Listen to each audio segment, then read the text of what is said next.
Salve, salve nação! Nação, vambora com mais um vídeo aí, né? Sobre o nosso Flamengo. Infelizmente o clássico acabou empatado em 0-0 aí, né? Teve bastante lance polêmica aí nesse jogo. Foi um jogo muito faltoso aí, com vários cartões amarelos. Teve aquela expulsão do Luiz Araújo no final do jogo já, que podemos questionar ou não. Eu acho que os dois lances aí, os dois lances dos gols impedidos, para mim acho que foi acertado. O VAR acertou dos dois gols de ambas as equipes, né? Foi bem anulado, na minha opinião. E podemos discutir também aquele lance, aquele pênalti ou um possível pênalti em cima do Arrascaeta do Felipe Melo, né? Podemos discutir, mas vambora para o vídeo aí, vai deixando seu like e créditos à ESPN Brasil, vambora para o vídeo. Eu quero saber a tua opinião, foi pênalti em cima do Arrascaeta ou não, né? É isso aí, vambora para o vídeo. Eu até achei que ele não ia para o jogo. E ele tentou ir para o jogo, ele não conseguiu muitas vezes, porque o time do Diniz jogou essa partida melhor do que vinha jogando. Talvez seja fruto de uma semana livre de trabalho, uma semana em que o Flamengo teve que atuar, o Fluminense não teve. E um jogo desgastante, né? Contra o Atlético em Curitiba. Muito desgastante. O time foi muito exigido. Jogou melhor, por exemplo, contra o Atlético do que jogou hoje. Mas contra o Atlético, por exemplo, o Furacão finalizou dentro da área do Flamengo 18 vezes. Foram 27 chutes a gol. Né? 27 ou 28, 18 foram dentro da área. E muitas bolas aéreas ganhas em jogadas que são construídas pelos lados. E o São Paulo sabe disso. Só que ele tem que organizar isso, resolver esse problema de marcação, mantendo o que o time tem de melhor, que é ter a bola no campo de frente, a bola passar pelo Gerson, pela Arrascaeta, pelo Gabigol, ter construção. E ele está com dificuldade de achar esse equilíbrio. Eu, antes de começar o jogo, Bubu, escutei de alguns rubro-negros algumas reclamações em relação à escalação do Cebolinha. Tinha gente até pedindo o Luiz Araújo desde o início. Luiz Araújo que acabou sendo expulso no final pela falta no Marcelo. O Cebolinha já te convence ou já te convenceu menos do que hoje? O Cebolinha, ele não correspondeu ao que se esperava dele. Um jogador que foi decisivo em Copa América com o Brasil, quando foi para a Europa, saiu como uma estrela ascendente do futebol brasileiro. E, aliás, desde a passagem pelo Benfica, ele não aconteceu como se imaginava, né? Era jogador que talvez fosse para a Copa do Mundo, né? Aquela era a ideia.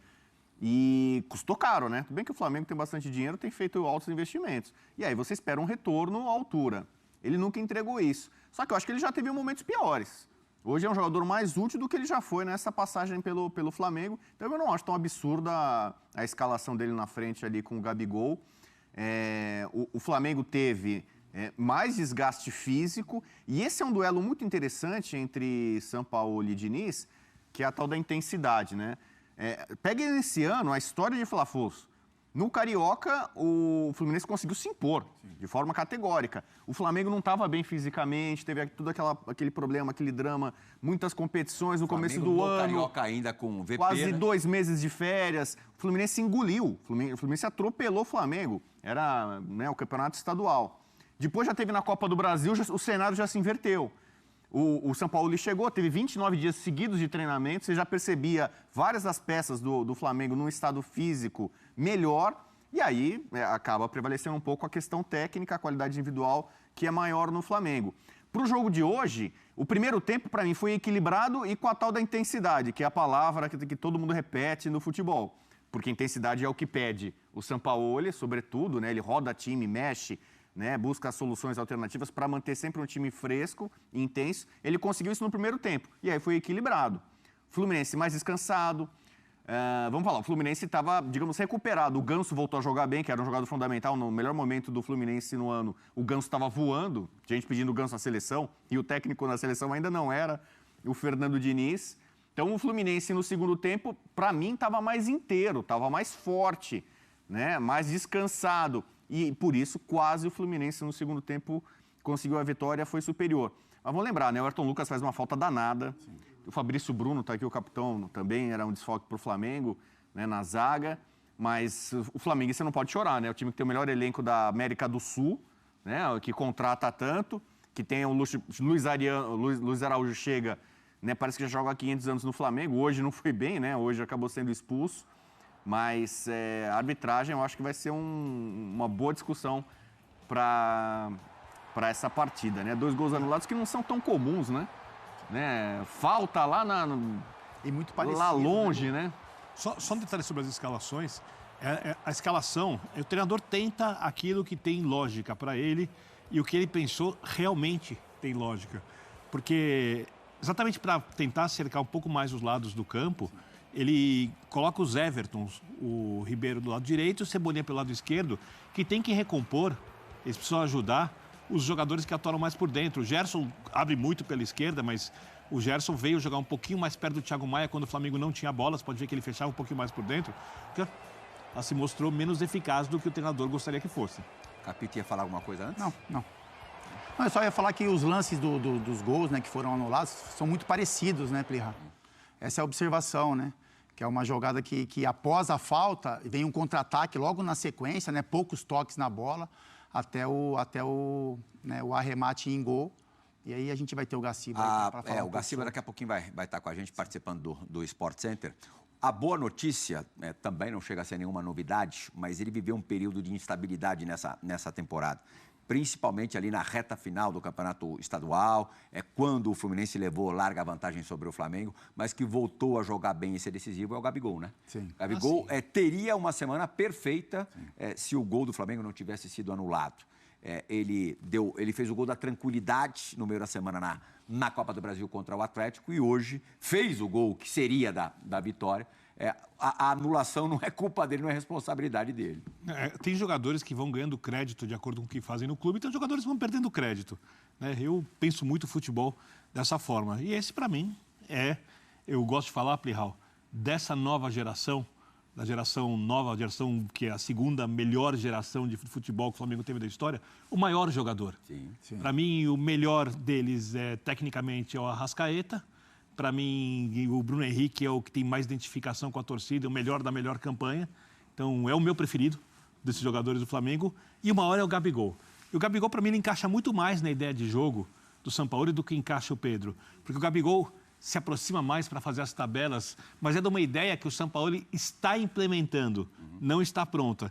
E ele, tecnicamente, vive um momento melhor, como você falou. Ele não tem nada a ver com o gol anulado. Seria um golaço. Sim. Seria um golaço. O cara tira um gol da cartola no momento em que o Fluminense era melhor, que o Fluminense jogava mais bola. É um cara que tem gols em todas as decisões de Libertadores pelo clube. Então, esse é um cara de que a gente não duvida. A questão é o time conseguir acioná-lo mais, e aí acerta o passe aqui, você conhece, acerta o gol, faz o gol ali, vai crescendo e volta a ser o Gabigol que, na melhor forma possível. Eu acho que ele não está tão longe assim disso quanto algumas pessoas pensam. Acho que ele está próximo da melhor versão do Gabigol. Falta o time ajudá-lo mais. E ele volta a ser aquele 9 de referência, né, Plirra? Porque, assim, o que ele foi... que a gente achou que ele nem queria mais ser isso, nem queria mais ser. Em alguns momentos a gente viu ele jogando junto com o Pedro e ele fazia um pouco mais ali o lado do campo, o Pedro mais centralizado. Em muitos momentos ele saindo muito da área, fazendo ali a questão de armação de jogadas mesmo do Flamengo. E aí o jogador vai entrando num automático, as movimentações vão acontecendo, ele vai tendo mais confiança para fazer e acabou se afastando um pouco mais da área, né? Agora com essa formação do São Paulo, não, ele volta a ser o homem de referência, ele tem jogadores que o abastecem, né? Essa ligação entre ele, Everton Ribeiro e Arrascaeta, enfim. Então é um 9 que o torcedor está mais acostumado a ver. Vamos ouvir Jorge? Vamos lá. Jorge Sampaoli falando no Maracanã. Vamos ouvir o treinador do Flamengo. Não é tanto tempo assim, mas o que você acha que tem que mudar, no que você vai focar? Básicamente en la cultura de juego, en tener a posibilidad de aguantar 90 minutos como el time fez lo que hizo el primer tiempo, que fue con mucha energía y mucha decisión para intentar ganar el juego. Mas también un tiempo de recuperación. El time viene de jugar en 2 sintéticos, una clasificación en Paranaense. Jugamos con un time muy bom y encima descansado. Muita cosa, o futebol tem muita cosa. Entonces, seguiremos tentando construir una idea de juego que nos permita descansar mucho con la bola y dominar el juego para que el juego no se tenga que correr tanto, porque ahí o time vai sofrer o que sofreu hoje no segundo tempo. Jorge, boa noite. Quando você fala construir o jogo com a bola para cansar menos, a gente tem visto você perseguindo esse modelo de jogo o tempo todo. Mas quando isso não é possível, você tenta outras alternativas, né? Não é um Flamengo só, são vários Flamengos. E quando tem um Fluminense pela frente, essa possibilidade de ficar com a bola é ainda mais difícil, pela característica do time deles. Então você tem alternado, você acha que o desafio vai ser esse, alternar os jogadores de meio por dentro, os jogadores que jogam por fora, para ir buscando essas alternativas quando não dá para ficar com a bola? Sí, sí. Hoy buscamos mucha alternativa, mas mudamos en el momento que Fluminense era mejor que la gente. Entonces, intentamos buscar gente que por ahí conduzca por dentro, gente que nos estire por fuera. Cuando ellos trocan a Lelé como doble punta ya, tener a Wesley muy alto era una incomodidad para nosotros. Entonces yo decidí bajar a Wesley y poner un extremo por derecha como Luis Araújo, modificar estructura porque estábamos muy expuestos y bueno, son decisiones, ¿no?, que uno toma para corregir cuando o time está um pouco complicado. O Flamengo está vivo nas 3, mas hoje a gente confia mais no Flamengo, nas 3, ainda pela qualidade dos jogadores, acima, acho que de qualquer outro elenco na América do Sul, ou pelo trabalho do Jorge Sampaoli, pelo que ele apresentou até aqui? Em primeiro lugar, a qualidade dos jogadores, mas eu acho também o trabalho do Sampaoli. Quando ele termina a entrevista agora dizendo que o time, na visão dele, está crescendo, eu concordo com ele. Só que eu acho que esse crescimento vai ser um pouco lento. Não, porque, vamos lembrar do período, não é a referência, mas vamos lembrar do período de Jorge Jesus. Ele teve um mês com a equipe parada, né?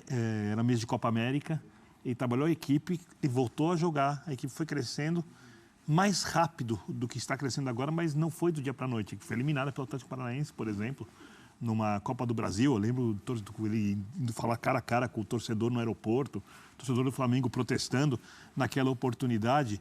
E havia uma outra questão que ela é implícita do futebol, e essa o Fábio pode falar muito melhor do que eu, você também, convivo muito com os jogadores, sabe disso. Uma coisa é você trabalhar com jogadores de muita qualidade que querem ganhar e nunca venceram. Outra coisa é você trabalhar com jogadores que são muitas vezes campeões, jogadores históricos, jogadores que precisam sempre recondicionar a cabeça a serem competitivos como os outros times que querem vencer. Porque, queira ou não, para as equipes do futebol brasileiro hoje, tem duas equipes a serem vencidas. O Palmeiras ainda é uma dessas equipes, continua sendo, não vou nem usar, continua sendo, e a outra é o Flamengo. Então, todo mundo que vai enfrentar essas equipes, olha esse jogo de uma maneira um pouco diferente, um pouco especial. E ele quer uma construção, um jogo feito até defensivamente a partir da posse de bola. Ele falou para o time se cansar menos, para o time se impor. Só que isso é um jogo rebuscado, porque quando você perde a bola na frente, você precisa recompor rapidamente. Você precisa... Uma vez o Diego Pituca, eu fazia um programa com ele de televisão, ele, jogador do Santos, do São Paulo na época, ele falou, eu fico o tempo inteiro contando os jogadores que estão ao meu redor, porque eu sei que quando meu time perder a bola, cada um tem que saber quantos tem e aonde cada um tem que ir. Ou seja, é um jogo muito pensado. E é um jogo que os jogadores do Flamengo, dessa forma, nunca fizeram. O encaixe com o Jorge Jesus foi muito mais fácil. Para corroborar com o que você está dizendo, a gente entrevistou essa semana no Bola da Vez o Eduardo Sacha, do Red Bull Bragantino, que trabalhou com o Sampaoli no Santos e no Atlético Mineiro. Ele falou, tive ótimos treinadores na minha carreira, não estou dizendo que o Sampaoli tenha sido o melhor, mas foi quem mais abriu a minha cabeça.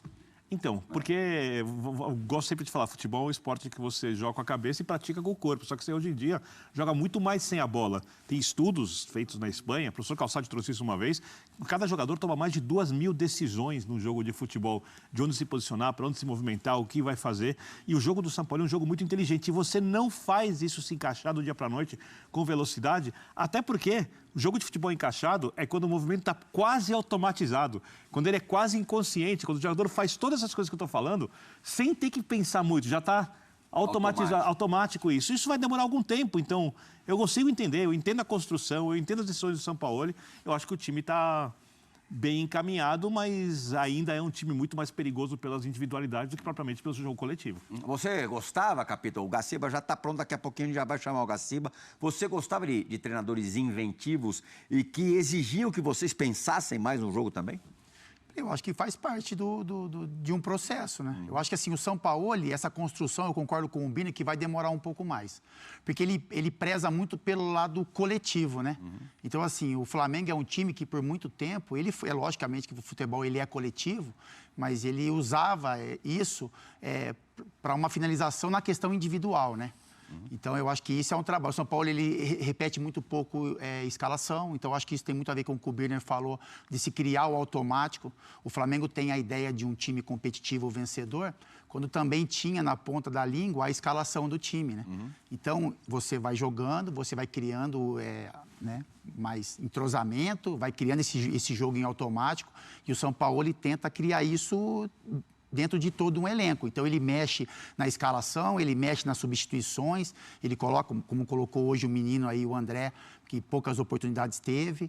Então, eu acho que aí vai demorar um pouquinho mais para essa construção, para a gente ver o Flamengo ainda mais coletivo. Eu acho que o Flamengo vem... Quando o Flamengo encanta, quando o Flamengo enche os olhos, ainda é porque existe uma questão individual. É porque o Arrascaeta teve uma noite especial, porque o Gabigol teve uma noite especial, porque o Everton Ribeiro, né, nos últimos jogos aí teve atuações que... O próprio Gerson, enfim. Então, ainda você olha para essa questão. Mas essa construção coletiva vai acontecer, porque o Flamengo tem muita qualidade, né, na questão técnica, e tem um treinador que preza muito por esse trabalho do dia a dia também. Por esporte daqui. Então, é isso aí, nação. Mais um vídeo, né? O jogo acabou terminando empatado aí. Ambas as equipes fizeram gol, mas o gol foi anulado, porque na origem da jogada teve o lance faltoso aí. Eu concordo com o VAR. Para mim, o VAR acertou nos dois lances, né? Tanto na falta em cima do Cebolinha, tanto da falta do Pablo em cima do Germancano, né? Para mim, os dois lances foi muito bem anulado. Óbvio que eu queria que aquele gol do Gabigol tivesse valido, né? Se o juiz tivesse validado lá, mas acabou tendo falta e o juiz fez muito bem lá em anular, né, os dois lances. Teve a situação do cartão vermelho do Luiz Araújo. Eu acho que foi muito forçado. Eu acho que uma amarela ali iria bem, entendeu? Acho que uma amarela ali caberia tranquilamente. O outro lance que está sendo muito discutido, para mim, na minha opinião, o lance da possível penalidade em cima do Arrascaeta. Eu, sinceramente, óbvio que quando teve esse lance e após teve esse lance, aí, começou a jogada e praticamente nenhum jogador do Flamengo foi pressionar o juiz por causa de um pênalti dentro da área, né? O motivo eu não sei porque ninguém foi pressionar. Mas a minha expectativa naquele lance ali é que não foi pênalti. Eu tenho esse olhar ali, eu acabei assistindo o jogo, né? Talvez você assista o jogo também. Eu olhei assim o lance e, sinceramente, eu não achei falta. Falta e, consequentemente, um pênalti, né? Eu não achei um pênalti na jogada. Eu vejo que o Arrascaeta viu que o Felipe Melo estava na jogada, tentou fazer o giro de corpo, né? Com a bola vindo, e acabou trombando com o Felipe Melo, né? Essa é a minha percepção, óbvio que eu não sou dono da razão, né? Mas essa é a minha opinião e eu não vejo pênalti nesse lance, né? No primeiro tempo, foi um primeiro tempo equilibrado, o Flamengo um pouco superior diante do Fluminense, né? Principalmente ali nos primeiros 15 minutos, o Flamengo foi muito superior ao Fluminense, depois o Fluminense começou a se soltar na partida, o jogo começou a equilibrar, e no segundo tempo, após uma mexida do Diniz, né? Colocando o Lelê, o Fluminense tomou praticamente conta do jogo aí, né? E foi muito superior ao Flamengo nesse segundo tempo. O Flamengo praticamente não conseguiu jogar, né? Então, é aquilo. Um empate foi bom para ambas as equipes? Não. Péssimo empate, porque o líder, que é o Botafogo, venceu e abriu 12 pontos de vantagem do Flamengo e 14 do Fluminense. Né? Então, não foi bom para nenhum time, né, o empate, mas aquilo, pela circunstância do jogo, acho que o empate pro Flamengo foi até bom, porque o Fluminense foi muito superior, né? No segundo tempo, teve aquele lance aquela defesaça do Matheus França, de canela, que ele defendeu dando um chute assim. E aquilo, se tivesse um merecimento, óbvio, futebol não existe merecimento, mas se tivesse um merecimento, acho que o Flamengo poderia vencer no primeiro tempo, mas o Flamengo não criou muitas chances para isso acontecer. E no segundo tempo, acho que o Fluminense merecia vencer no segundo tempo pelas chances e o volume de jogo que o Fluminense conseguiu criar no segundo tempo, né? Mas o empate não foi bom para ambas as equipes. O juiz deu muito amarelo. Começou, principalmente no primeiro tempo, tentou segurar muito o jogo e depois começou a distribuir o cartão amarelo no segundo tempo, né? Mas aquilo já foi, o árbitro também foi... O árbitro quis tomar conta do jogo em alguns determinados lances, mas é aquilo, já foi. não tem como voltar. E agora pensar no próximo jogo do Flamengo. É isso aí e tamo junto, nação. E deixe seu like aí. Like e valeu.